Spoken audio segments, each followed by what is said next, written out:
Hi friends, episode 7 का start होता है फायर फाइटर योक्युन के साथ। यहाँ तब का सीन दिखाया जाता है जब वो अपनी बेटी को जन्म दी हुई रहती है। योक्युन सोचती है कि वो अपनी बेटी को मार दे, क्योंकि आखिर है तो ये मॉन्स्टर ही और वो मॉन्स्टर की तरह दिखती भी थी। वो उसे मारने ही जाती है, तब तक वहाँ पर ह्यूनसू आता है। फायर फाइटर योक्युन अपनी बेटी को मार तो नहीं पाती है, लेकिन वो उसे वहीं पर छोड़कर चली जाती है। फिर हम देखते हैं कि उसकी बेटी ह्यूनसू के साथ ही पल बढ़ रही है। उसकी बेटी थोड़ी बड़ी हो जाती है तो वो उससे मिलने जाती है। वो ह्यूनसू को कहती है कि मैंने शायद आने में बहुत देर कर दी। ह्यूनसू कहा कोई बात नहीं, आप आई तो सही, यही बहुत है। फिर ह्यूनसू उस बच्ची को बोलता है देखो ये तुम्हारी माँ है। फिर वो अपनी बच्ची से गले मिलती है। फिर फायर फाइटर अपनी बेटी के साथ रहने लगती है। वो डेली उसका हाइट भी मापती है।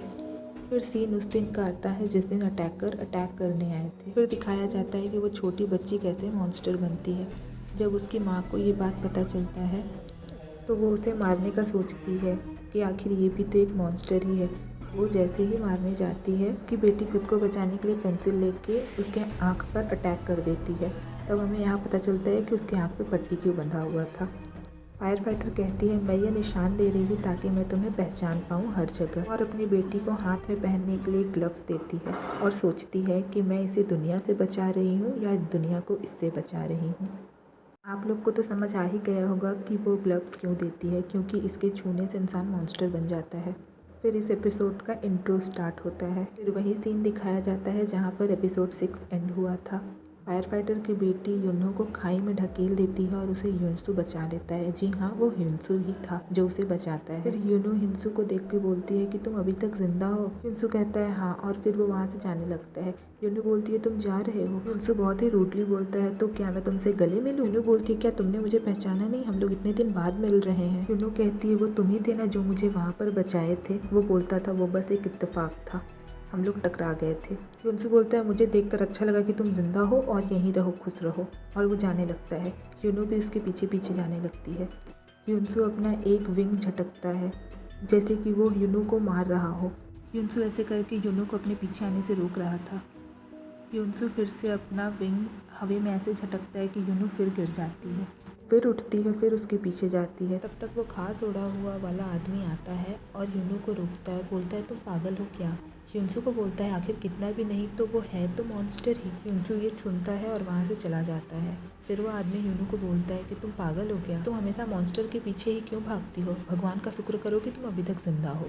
फिर फायर फाइटर की बेटी और ह्यूनसू साथ में जाते रहते हैं। ह्यूनसू उससे पूछता है कि तुम उसे धक्का क्यों देती हो? वो छोटी लड़की कहती है कि मुझे वो पसंद नहीं है, तुम हमेशा उसके आसपास ही रहते हो। मुझे लगता था कि इंसान अच्छे होते हैं मेरी माँ की तरह, लेकिन इंसान अच्छे नहीं होते हैं। वो लोग मेरे सारे मॉन्स्टर दोस्तों को मारते हैं। ह्यूनसू कहता है कि वो हमसे डरते हैं। लड़की कहती है मुझे भी उनसे डर लगता है, मैं उन्हें मार दूंगी। जो दुख उन्होंने मुझे दिया है मैं भी उन्हें दूंगी, तभी उन्हें समझ में आएगा। ह्यूनसू कहता है कि घर चलो। लड़की कहती है कौन सा घर? घर तो बचा ही नहीं है, घर तो जल के राख हो गया है। हम लोग एपिसोड 6 में देखे थे ना कि उसके घर में आग लग गया होता है, तब जाके उसकी मम्मी उसको घर से निकालती है और वहाँ पे बच्चा मॉन्स्टर भी आता है। ह्यूनसू ये बात सुनकर दौड़े दौड़े घर की तरफ जाता है।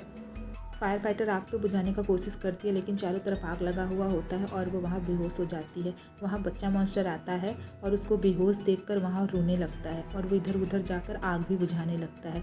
फायर फाइटर बेहोश पड़ी हुई रहती है। तब तक ह्यूनसू आता है और चिल्लाता है योक्युन तुम कहाँ हो? जब वो आवाज़ नहीं देती है तो वो उसे ढूंढता है और ढूंढते ढूंढते उसे खोज लेता है।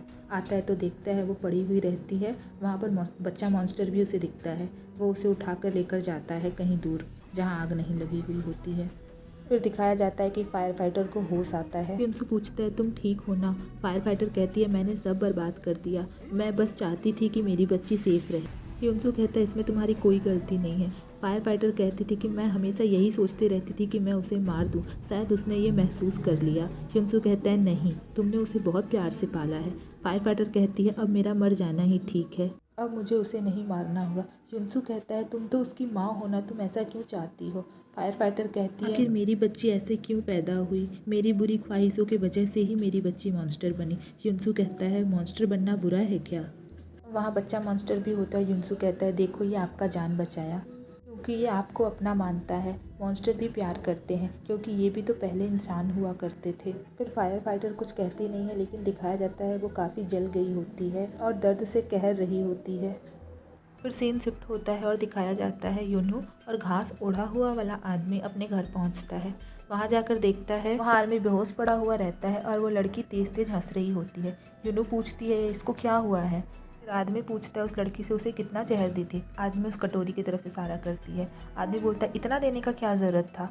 यूनू पूछती है ये क्या है। वो कहता है ये जहरीला मशरूम है। वो आदमी बोलता है इस आर्मी को एंटीडोट देना पड़ेगा, इस लड़की को तो आदत है, ये अपने आप ठीक हो जाएगी। वो जाता है एंटीडोट बनाने और वो लड़की पागलों की तरह तेज तेज हंस रही होती है। सीन शिफ्ट होता है और दिखाया जाता है चीफ की बेटी सोई होती है और कहती है ये हमेशा मुझे छोड़कर चला जाता है उस चुड़ैल के लिए। आर्मी को बोल रही होती है यूनू को लेकर। फिर वो एक टी शर्ट ली रही होती है, उसे फेंक देती है। ये लड़की उस टी शर्ट को उठा लेती है और कहती है इसे मैं ले लूँ। वो बोलती है नहीं, ये मेरे लिए बहुत ख़ास है, इस पे उसने मुझे ऑटोग्राफ दिया है। फिर ये लड़की कहती तुमने फेंक दिया तो मुझे लगा मैं ले लेती हूँ। फिर ये लड़की कहती आज फादर पीटर से मिलने का दिन है, चलो चलते हैं। वो कहती है मेरा मन नहीं है। वो कहती है चलो ना। फिर चली जाती है दोनों। फिर आर्मी को दिखाया जाता है। आर्मी कहता है कि मैं योनसोंग को ढूंढने जा रहा हूँ। सर्जेंट किम कहता है नहीं, ये मेरा पर्सनल मामला है। सोजिन कहता है योंगसोक को ढूंढना पर्सनल मामला कैसे हो गया। सर्जेंट टाक आते हैं और कहते हैं यहाँ सिग्नल मिला है। सर्जेंट किम कहता है अरे आपका इरादा बदल गया। सर्जेंट टाक कहता है तुम्हें जो सोचना है सोचो, बस जिंदा आना वहाँ से। एक एक करके बहुत सारे आर्मी जाने के लिए रेडी हो जाते हैं। इसमें डॉक्टर लिन भी रहते हैं, वो भी कहते हैं कि मैं साथ चलूँगा।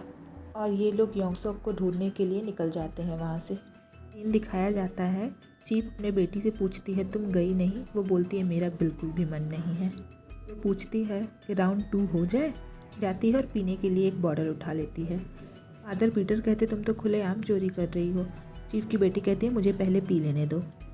और वो पी कर फादर पीटर से पूछने लगती है बताओ तुम मेरी फ्रेंड को पसंद करते हो। चीफ कहती है अरे फादर से ऐसे बात किया जाता है क्या। लड़की कहती है आर्मी तुम्हें इसीलिए छोड़कर चला गया। चीफ की बेटी गुस्सा हो जाती है और कहती है तुम अभी मुझे जानती ही कहाँ हो। चीफ के कहने पे वो लोग शांत होती है।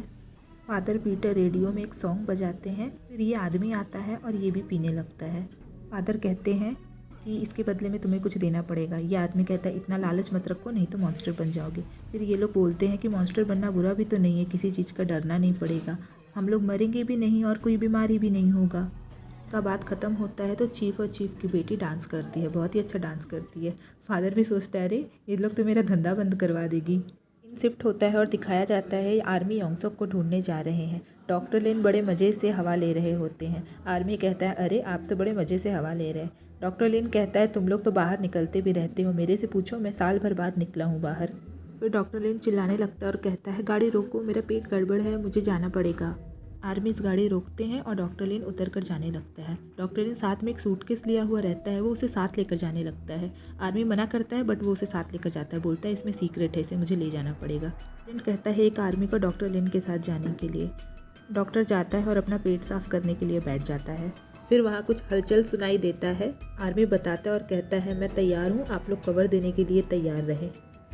फिर देखा जाता है वहाँ से मॉन्स्टर का झुंड हमला कर देता है। डॉक्टर लिन भागने लगता है ना सूटकेस लेके। आर्मी कहता है ये सूटकेस वहीं पर रख दो, क्योंकि सूटकेस से आवाज़ आ रही थी जिससे मॉन्स्टर उधर आ सकते थे। आर्मी के मना करने पर भी वो मानता नहीं और सूटकेस लेकर ही चलता है। फिर सारे मॉन्स्टर सामने आ जाते हैं और हमला करने लगते हैं। उधर से भी आर्मी गोली बरसाने लगते हैं। डॉक्टर लिन और आर्मी भाग रहा होता है। लास्ट में आर्मी डॉक्टर लिन का सूटकेस अपने कंधे पे उठा के तेज सा भाग के आ जाता है अपनी गाड़ी में और वो लोग चल देते हैं गाड़ी से। पीछे बहुत सारे मॉन्स्टर थे और वो कंटिन्यू अटैक किए जा रहे थे। आर्मी भी अटैक कर रहे थे उन पर। फिर जब कार उधर से निकल जाती है वो आर्मी सूटकेस को मार रहा होता है। डॉक्टर लिन कहता है इस पे अपनी गुस्सा मत निकालो। आर्मी कहता है ये मेरा कंधा तोड़ दिया। डॉक्टर लिन कहता है तुम्हारा कंधा कमज़ोर है तो मैं क्या करूँ। फिर आर्मीज कहते हैं डॉक्टर लिन आखिर ये सूटकेस में छुपा क्या रहा है और सूटकेस खोल देता है। उसमें एक मरा हुआ मॉन्स्टर रहता है।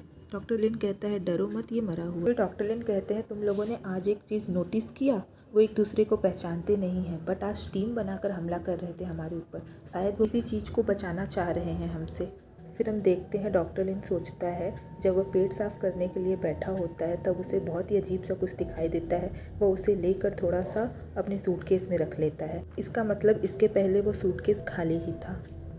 फिर दिखाया जाता है ये लड़की का नशा शायद अभी भी उतरा नहीं होता, ये अभी भी हंस रही होती है और आर्मी वहाँ पर वॉमिट कर रहा होता है। उसे कुछ पत्ता जैसा दिया जा रहा था, वो बोलता है मैं उसे नहीं खाऊंगा। घास ओढ़ा हुआ वाला आदमी आता है और आर्मी के मुंह पे पानी फेंकता है और कहता है इसे चबाते रहो, निगलना मत, ना ही थूकना। आर्मी कहता है मैं तुम्हारी दी हुई कोई भी चीज़ नहीं खाऊंगा। यूनू कहती है ये एंटीडोट ही है ना, मुझे तो पता होना चाहिए, तभी मैं उसे खाने के लिए दूंगी। वो आदमी कहता है मरे हुए आदमी को मैं क्या ही मारूंगा, इसे ले जाओ, ये जल्दी ही मरने वाला है। फिर यूनू को समझ आता है कि ये एंटीडोट ही है और वो आर्मी के मुंह में वो पत्ता ठूस देती है। सीन शिफ्ट होता है और दिखाया जाता है आर्मीज वहाँ पहुँच गए होते हैं योंगसोक को खोजने के लिए, जहाँ पर सिग्नल मिला हुआ होता है। गाड़ी से उतर के फिर आदमी अंदर जाने लगते हैं, इधर उधर देखते हुए जाते हैं ताकि कोई मॉन्स्टर है या नहीं। फिर वो कहता है कि यहाँ क्लियर है। सर्जेंट किम कहते हैं डॉक्टर लिन और सेओक-चेन तुम हमारे साथ रहोगे। डॉक्टर लिन पूछता है क्यों हम सब लोग साथ नहीं जाएंगे क्या, मुझे तो डर लग रहा है क्योंकि मैंने बहुत पाप किया है। सर्जेंट किम कहता है सौजिन बाकियों को ले के तुम ढूंढो, काम के बाद मिलते हैं, अपना ध्यान रखना और ज़िंदा रहना। डॉक्टर लिन कहता है अब हम रिसर्च फैसिलिटी की तरफ जाएंगे, तुम अच्छा फाइटर हो ना सर्जेंट किम, अच्छे से मारना, शायद अंदर कौन मिल जाए। फिर दिखाया जाता है ये लड़की एक ड्राइंग बना रही होती है। चीफ आती है और कहती है तुम हमेशा यही ड्राइंग बनाती हो। ये लड़की कहती है हाँ ये मेरा घर है ना, मुझे इसकी बहुत याद आती है, पता नहीं हम सब यहाँ कब जाएंगे। चीफ कहती है हाँ एक दिन हम सब जाएंगे। तब तक ये बच्चा उठकर कहने लगता है झूठ बोल रहा है, हम लोग कहीं नहीं जाएंगे और कुछ भी ठीक नहीं होने वाला है, और कहता है हमें जुनिल की माँ की तरह मॉन्स्टर मत बनाओ, इवन तुम मेरी रियल माँ भी नहीं हो। फिर ये आदमी चीफ की बेटी के पास जाता है और फ्लर्ट करने लगता है। वो कहती है तुम अपना शकल देखे हो, तुम दुनिया के आखिरी भी इंसान हुए तो भी मैं तुम्हारे साथ नहीं रहूँगी। फिर चीफ को और स्टेडियम के लोगों को कुछ आवाज़ आती है जैसे वो मॉन्स्टर हो। सर्जन थाक जाके आर्मी से पूछते हैं उनका कुछ इन्फॉर्मेशन मिला जो सर्च करने गए थे। आर्मी कहता है हाँ सिग्नल मिला है, वो सेफली पहुंच गए हैं, अब सर्च शुरू करेंगे। अचानक सारे मॉन्स्टर डिटेक्टर डिवाइस बजने लगते हैं, सब पे वार्निंग और डेंजर का सिग्नल आने लगता है। स्टेडियम में सारे अलार्म बजने लगते हैं और स्टेडियम के लोगों में खलबली मच जाती है। वार्निंग सिग्नल से ऐसा पता चल रहा था जैसे मॉन्स्टर स्टेडियम के अंदर ही हैं। सर्जन ताक अपने आर्मी की टीम को लेकर स्टेडियम के लोगों के पास पहुंचते हैं।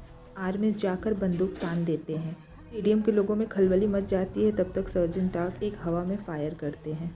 सर्जन टाक कहते हैं जो सिम्टम छुपाएगा या जो उसकी सिम्टम छुपाने में मदद करेगा उसे क्रो पटून तुरंत मार गिराएगा। सारे आर्मी नाइफ उठाते हैं और अपना अपना हाथ काटते हैं। यहाँ पर तो यही मॉन्स्टर ना होने का प्रूफ है। चीफ सामने बढ़ती है और सर्जन टाक से कहती है आप अपने आर्मीज के पीछे क्यों छुप रहे हैं, आप भी अपना मॉन्स्टर ना होने का प्रूफ दे। सर्जन टाक नाइफ उठाते हैं। एक आदमी कहता है सर आपको प्रूफ नहीं देना होगा। चीफ तो ऐसे बोलती है जैसे उसे सर्जन टाक पे पहले से ही शक हो। सर्जन टाक नाइफ लेते हैं और बहुत ही प्रेशर देके अपना हाथ काटते हैं और उसमें से ब्लड गिरने लगता है। तेज से काटने की वजह से ब्लड ज़्यादा गिर रहा था और सब दिखता है। तब तक वहाँ पर लाइट आने जाने लगती है, मतलब लाइट डिम होने लगती है और सबका ध्यान उधर उधर चला जाता है और हम देखते हैं सर्जन टाक का घाव भर गया। हमें तो पहले से ही पता है कि सर्जन टाक मॉन्स्टर है। लाइट कट जाता है, चीफ टॉर्च लेके दौड़ती है और उसे पता नहीं क्या दिखता है, उसका चेहरा देखिए। सीन शिफ्ट होता है, आर्मी और डॉक्टर लिन रिसर्च सेंटर में इन करते हैं। वहाँ चारों तरफ ह्यूमन स्केलेटन बिखरा पड़ा होता है। डॉक्टर लिन कुछ ढूंढने लगता है। वो कहता है मैं उसे बहुत अच्छे से छुपा कर रखा हूँ। आर्मी कहता है मॉन्स्टर के पहले तो हमारी जान बदबू से चली जाएगी। आर्मी साथ में थे और वो सर्च कर रहे थे। उसमें से योसोक अंदर ही रह जाता है और गेट बंद हो जाता है। सौजिन योसोक को बुलाने लगता है। थोड़ी देर बाद गेट अपने आप खुलता है और अंदर कुछ नहीं होता है। थोड़ा जब वो लोग आगे बढ़ते हैं तो सिर्फ खून ही खून और कंकाल ही कंकाल दिखाई देते हैं। फिर डॉक्टर लिन की तरफ का सीन दिखाया जाता है। डॉक्टर कहता है क्या हुआ इस जगह को और वो आगे बढ़ने लगता है। सर्जन कहता है उधर अकेले मत जाओ। उधर सौजिन और वो आर्मी आगे बढ़ता है तो लटकता हुआ उसे योसोक दिखाई देता है। सौजिन तेज तेज चिल्लाने लगता है तुम्हें क्या हुआ, और ये आर्मी समझ जाता है कि योसोक अब नहीं रहा। वो सौजिन से कहता है यहाँ से चलो, योसोक अब नहीं रहा। सौजिन योसोक को अपनी तरफ खींच रहा होता है, तब तक उसका एक हाथ टूट के उसके हाथ में आ जाता है और वो चिल्लाने लगता है। फिर वहाँ पर जेली जैसा मॉन्स्टर भी दिखता है। उधर दिखाया जाता है डॉक्टर लिन को और इन लोग को ये दिखता है। लिन कहता है पहले ये मॉन्स्टर था बट अब लार्वा हो चुके हैं, मतलब ये सब के सब मॉन्स्टर ही है। डॉक्टर उसे देखने जाता है। सर्जन किम कहता है कुछ टच मत करना, हमारे मिशन को कोई नुकसान नहीं पहुंचना चाहिए। डॉक्टर लिन कहता है दुनिया ऐसे ही चलती है किम, कुछ पाने के लिए कुछ लोगों को कुर्बानी देनी पड़ती है। किम कहता है अगर मेरे लोगों को कुर्बानी देनी हुई तो मैं तुम्हें भी नहीं छोड़ूंगा। डॉक्टर लिन कहता है तो क्या मैं इन्हें चमगादड़ों की तरह लटकता हुआ देखता रहूं? सर्जेंट किम अपने एक आर्मी फ्रेंड को बोलता है कि वहाँ कुछ तो हुआ है, रेडियो से पता करो। फिर डॉक्टर लिन कहता है यहाँ से आकर अब मैं वापस नहीं जाऊँगा, मैं खाली हाथ बिल्कुल भी नहीं जाऊँगा, तुम लोग आगे जाओ, मेरी चिंता मत करो, काम खत्म होने के बाद मैं बाहर मिलता हूँ। किम कहता है ठीक है। किसी चीज़ को टच मत करना, कोई ज़रूरत हो तो हमें बताना। अपना रेडियो या फ़ोन जो भी हो वो डॉक्टर लिन को दे देते हैं। सीन दिखाया जाता है यूनू के पास का। ये आर्मी ठीक हो गया रहता है और ये लड़की उसे अपने साथ लेकर निकलती है। यूनू इस घास ओढ़े हुए वाले आदमी से पूछती है, अच्छा तुम बताओ, तुम इस लड़की के क्या लगते हो? पापा, भाई, अंकल, बॉस क्या लगते हो? आदमी कहता है, कुछ भी लगूं, तुमसे क्या। आर्मी कहता है, तुम लोग भी हमारे साथ स्टेडियम चल चलो, वहाँ सुरक्षित रहोगे। फिर एक गधी लड़की कहती है कि फिर हम लोग वहाँ पर जाकर शादी कर लेंगे। आदमी कहता है, नहीं, मुझे किसी पर भरोसा नहीं है, इंसानों पर तो बिल्कुल ही नहीं। ये लोग बात कर रहा होता है, तब तक वो घास उड़ा हुआ वाला आदमी उठता है और कहता है, तुम यहाँ क्यों आए? एक्चुअली उधर से युनसू आ रहा था, फायर फाइटर को अपने कंधे पर लेकर। युनसू कहता है यूनू से, मैं और कहाँ जाता, मुझे तुम्हारी ही याद आई। यूनू जाती है और युनसू से गले मिलती है। युनसू कहता है, मेरी मदद करो। आर्मी और उस लड़की ने मिलकर फायर फाइटर को उठाते हैं। तब तक घास ओढ़ा हुआ वाला आदमी युनसू को एक गोली मार देता है और कहता है, चले जाओ यहाँ से। वो गन लेकर रेडी रहता है युनसू को मारने के लिए। तब तक यूनू इस लड़की के गले पर नाइफ रख के बोलती है, एक भी कदम बढ़े तो मैं इसका गला काट दूंगी। वो आदमी कहता है, इसलिए मैं इंसानों पर भरोसा नहीं करता। तब तक वो लड़की यूनू से छुड़ाकर यूनू के गले पे ही चाकू रख देती है। फिर आदमी उसे मना करता है, वो चाकू फेंक कर आगे बढ़ जाती है और कहती है, चलो यहाँ से, और जाकर गाड़ी पर बैठ जाती है और आर्मी को कहती है, इस जन्म में तो नहीं मिले, लेकिन अगले जन्म इस लड़की को लेकर मत आना। फिर आर्मी फायर फाइटर को अपने कंधे पर लेकर युनसू और यूनू के साथ वहाँ से निकल जाता है। सीन शिफ्ट होता है और सार्जेंट टाक को दिखाया जाता है। उनका मॉन्स्टर बोलता है, तुम गद्दार हो, तुम सच्चाई से भाग रहे हो, तुम एक के बाद एक गलत फैसले ले रहे हो। फिर सार्जेंट किम शायद पहले का सीन याद करते हैं जब वो अपने घर वालों को मारे हुए होते हैं। उनका मॉन्स्टर कहता है, तुम सबको सच बता दो कि तुम ही हो स्टेडियम के असली मॉन्स्टर। तब तक वहाँ ये आर्मी आता है कुछ बताने के लिए और वो कुछ बताता है, लेकिन सर्जेंट किम शांति से बैठे हुए थे। वो पूछता है, सर आप मुझे सुन रहे हैं ना? और वो आगे की तरफ बढ़ता है। शीशे में सर्जेंट किम को वो देखते ही रह जाता है। आप भी गौर से देखिए सर्जेंट किम की आँख की तरफ। यहीं पर ये एपिसोड एंड होता है। अच्छा लगा हो तो प्लीज़ सब्सक्राइब। मिलते हैं नेक्स्ट एपिसोड में, तब तक के लिए बाय।